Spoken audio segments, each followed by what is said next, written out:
Bapak, Ibu, saudara-saudariku yang dikasihi Tuhan, murid-murid Yohanes dan orang-orang Farisi itu biasa berpuasa pada saat-saat tertentu, terutama pada hari raya orang-orang Yahudi, mereka berpuasa. Tetapi murid-murid Yesus tidak. Maka ketika mereka melihat bahwa, kami puasa kok murid-murid Yesus gak berpuasa. Mereka datang kepada Yesus dan bertanya, mengapa kami dan orang Farisi berpuasa, tetapi murid-muridmu tidak? Yesus lalu menjawab bahwa selama seorang berada bersama sang mempelai laki-laki, pengantin laki-laki, dia tidak berpuasa, tetapi bergembira bersama mempelai laki-laki.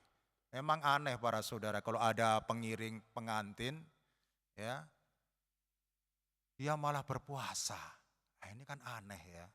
Ngiring pengantin dia nggak makan minum, dia mungkin juga nggak ikut berpesta dan segala macam, itu kan aneh ya. Ya, dia harus ikut juga berpesta ya. Dia makan minum menemani pengantin laki-laki, pengantin perempuan ya. Baru setelah pesta selesai, mereka baru bisa berpuasa seperti kebiasaan yang ada ya. Karena pesta sudah selesai. Bapak, Ibu, saudara-saudariku yang dikasihi Tuhan, dalam hal ini Yesus itu adalah sang mempelai laki-laki. Sedangkan para murid itu adalah sahabat mempelai laki-laki. Selama Yesus itu ada di tengah-tengah mereka, dan para murid itu hidup menurut kehendak Tuhan. Ya. Selama itulah mereka tidak berpuasa. Ya. Mereka tidak wajib berpuasa.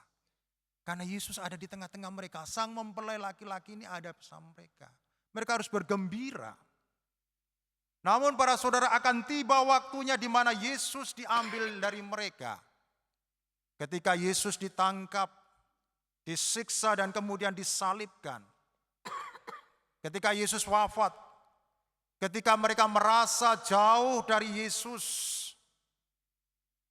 ketika mereka mengalami kesulitan, tantangan, cobaan, penderitaan, ketika mereka membutuhkan penghiburan serta peneguhan dari Yesus, nah pada saat itulah mereka berpuasa. Dan itulah yang kita hayati saat ini.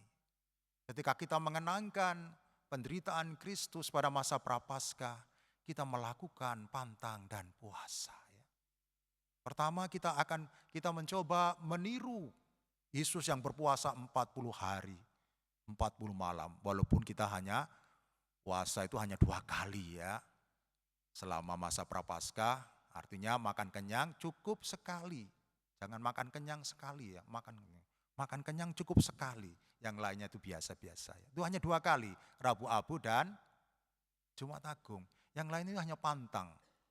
Tidak memakan makanan yang kesukaan kita atau mengkonsumsi kesukaan kita. Itu selama Jumat itu ya.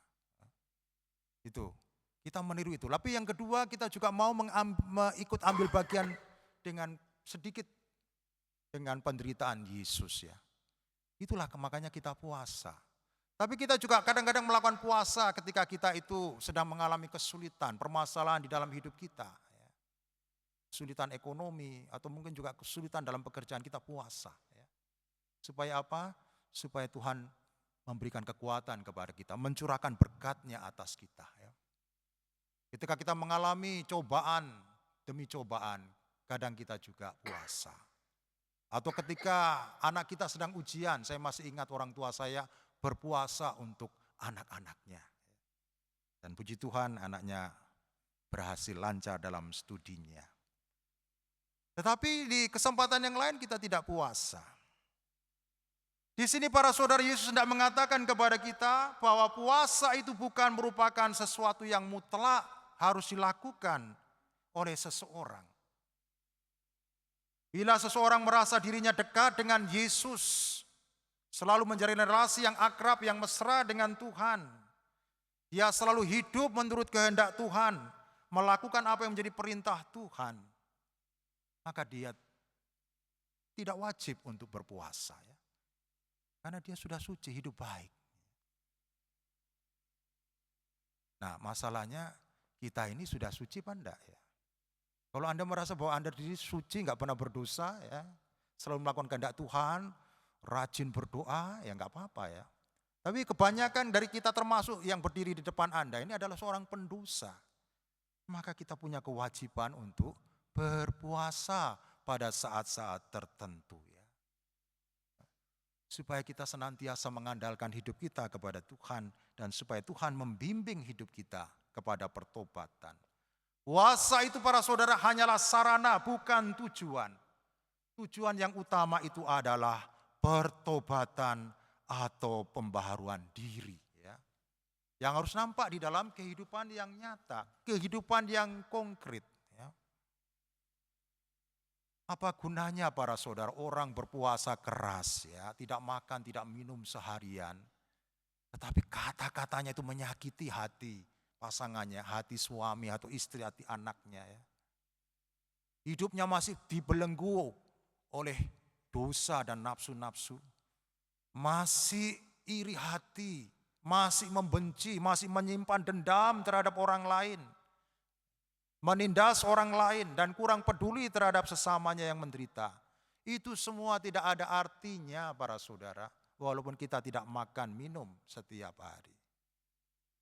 Puasa itu hanya berarti bila orang mau berusaha melepaskan diri dari belenggu dosa, melepaskan diri dari cacat celah, hawa nafsu yang tidak teratur, mau menunjukkan belas kasihnya kepada mereka yang menderita. Disitulah para saudara puasa kita hanya akan berarti. Disitulah puasa kita akan mendatangkan pengampunan dan berkat dari Tuhan. Maka mungkin pada kesempatan ini kita bisa bertanya pada diri sendiri. Apakah selama ini kita telah menghayati puasa kita secara benar? Ataukah kita terjebak pada puasa yang semu? Menghayati puasa hanya secara lahiriah dan kurang menghayati dan menyadari tujuan dari puasa itu sendiri, yaitu untuk pertobatan dan pembaharuan diri.